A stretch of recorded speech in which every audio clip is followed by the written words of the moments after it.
The idea of cognition-enhancing drugs has been around since the 70s.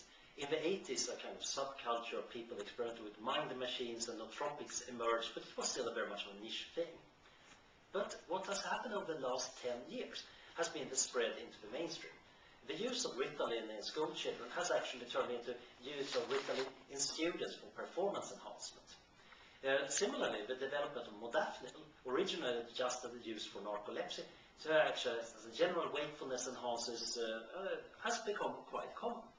And in turn, of course, the bioethical debate about this has moved outside, and not just among bioethicists, it's also in the media. People are in quite many parts of the world debating the ethics of improving mental performance. So I think 99 was the point where the kind of old transhumanism, focused very much on macro-scale hard tech, started to take a turn towards the biological. And at the same time, it got more and more involved with the public debate. And that is very important for the health of transhumanism. Because as long as you have a debate within a small community, everybody tends to agree. And bad ideas can flourish without any checks. What's happening when you're out in a public debate is that your opponents are actually going to be ruthless in pointing out flaws in your reasoning and demanding evidence that something works. So I think this has led to a blossoming of transhumanism in one sense, because now transhumanists actually have to demonstrate something. At the same time, of course, it's much less likely that people are actually having transhumanist ideas would call themselves transhumanists. Instead, they are going to be working in lab or philosophy department or in debating the public sphere.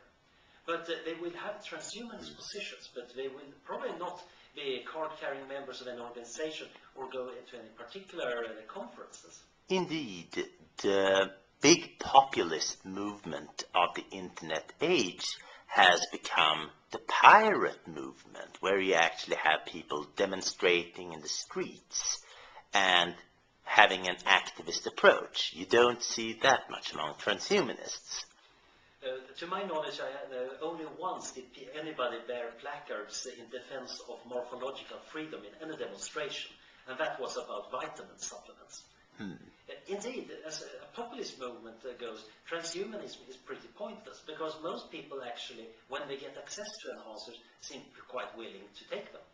On the other hand, if you just ask them whether they would be willing to enhance or whether it should be allowed, people tend to be rather negative. And I think this is true for a lot of technology. There is an enormous difference between actually having the technology and playing around with it, or just discussing it theoretically.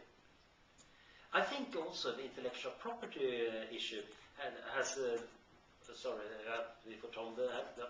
intellectual property is interesting because in 1999 it was essentially off the agenda. People were of course pirating computer games and music and a lot of things, but it was not a big political issue. This has been growing exponentially over the last 10 years, and it's probably going to be the big economical fight, really, of at least the present time. In 1999, transhumanists were probably considering that, well, the fight about the definition of human, the definition of health, really about morphological freedom, is going to be the big fight for the 21st century.